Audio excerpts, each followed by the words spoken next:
Kamusta naman kaya ang ating kababayan na si Jordan Clarkson? Narito ang mga balita na maaaring mga kuponan na pwedeng kumuha pa rin sa kanya mga idol. Dahil ilang araw na rin patungkol na nga dito sa free agency. At maraming mga bigati na players ngayon at veterano na wala pa mga NBA teams. Heto mga idol, para sa mga free agents, ang pinakamalaking pangalan ng posibleng makaapekto sa balanse ng liga. Ang pinakauna dyan sa lahat mga idol, syempre, wala nang iba itong 41 years old na si LeBron James na nagdesisyon na at pinili na lang niyang umalis dito sa Los Angeles Lakers dahil para sa kanya, hindi na mahalaga ang pera kundi ang panglimang kampyonato. Well, marami talagang nakaabang dito kay LBJ. Haters ka man o fans ni LeBron, sigurado nakaabang ka dito sa balita na to kung ano ang kanyang magiging hakbang at pupuntahan na kuponan. Aminin man natin o hindi. Sa ngayon, wala pang official na inaanunsyong bagong team si LeBron James. Pero inaasahan na magkakaroon ng malinaw na desisyon sa mga susunod na araw habang nagpapatuloy ang NBA free agency.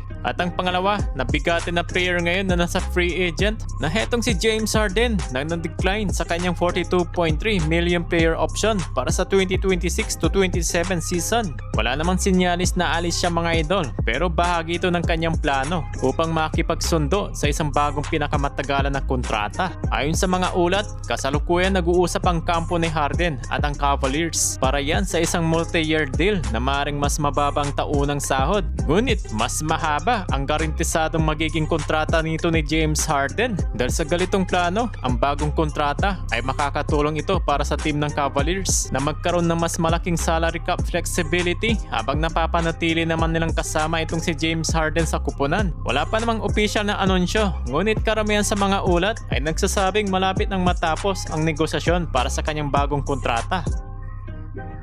So heto, ang balita naman para sa ating kababayan na si Jordan Clarkson na isa rin sa mga nananatiling free agent at ang magandang balita, malaki pa rin ang tsansa na maaari pa rin siyang kunin ng New York Knicks na kung saan ang kuponan nandito niya nakuha ang kanyang kampyonato. Ayon sa mga ulat, interesado ang Knicks na muling pirmahan siya kung magkakasya ang salary cap at sa mga plano ng kuponan. Bagamat naging limitado ang kanyang mga minuto sa mga ilang playoffs games pero nakapagbigay naman siya ng mahalagang ambag mula sa bench kabilang ang magandang laro sa NBA Finals. Ang pangunahing hadlang ay ang salary cap ng Knicks. Sinisikap naman dito ng kuponan na manatili sa ilalim ng second salary apron. Kaya maaari lamang silang mag-alok ng team-friendly o mas mababang kontrata. May mga ilang kuponan din na minomonitor ang sitwasyon ni Clarkson. Ngunit wala pang naiulat na seryosong kasunduan o official na offer mula sa ibang team. Kaya sa ngayon, ang Knicks pa rin na tinuturing na paboritong destinasyon ni Clarkson. Well, kung kayo naman ditong tatanungin mga idol, saang team kayang gusto nyong mapunta itong si Kabayan?